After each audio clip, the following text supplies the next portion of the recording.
जळगावच्या सराफा बाजारात 1300 रुपयांनी सोन्याच्या दरात घसरण झाली आहे। बांगलादेशातील अराजकतेचा परिणाम सोन्याच्या दरांवर पाहायला मिळतोय। जळगावच्या सुवर्णनगरीमध्ये सोने दरामध्ये घसरण झाली आहे। सोन्याच्या दरात 1300 रुपयांची घट झाल्याने ग्राहकांनी सोनं खरेदीसाठी गर्दी केल्याचं दिसून आलंय। सोनं व्यापारी आणि ग्राहक या ठिकाणी मोठ्या प्रमाणामध्ये दिसून आलेले आहेत। तर त्यांच्यासोबत बातचीत केलेली आहे आपले प्रतिनिधी सुमित देशमुख यांनी।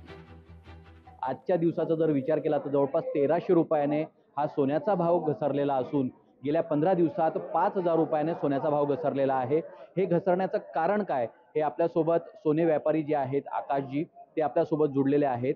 आपण थेट त्यांच्याशी संवाद साधूया। सोन्याचा भाव वारंवार घसरत आहे। मधल्या पिरियडमध्ये सोन्याचे भाव वाढले होते पण मात्र आता एकदम सोन्याचे भाव घसरत आहेत।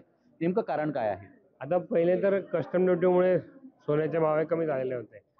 तर जवळजवळ 68,000 पर्यंत आलेले होते पण हे परत भाव 70-71 पर्यंत भाव गेले होते।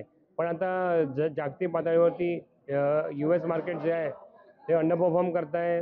बँक ऑफ जापानचं मार्केटही पडलं, त्याच्यामुळे गोल्डमध्ये हेवी सेल ऑफ आला।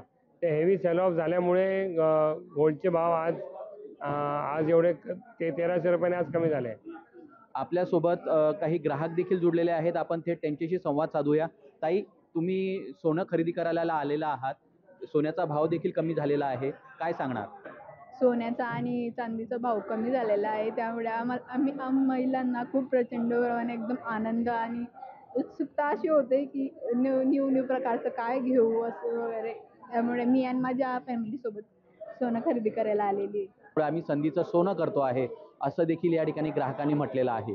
सुमित देशमुख, लोकशाही मराठी, जळगाव। लोकशाही मराठी, ऐका, पहा, जागरूक रहा।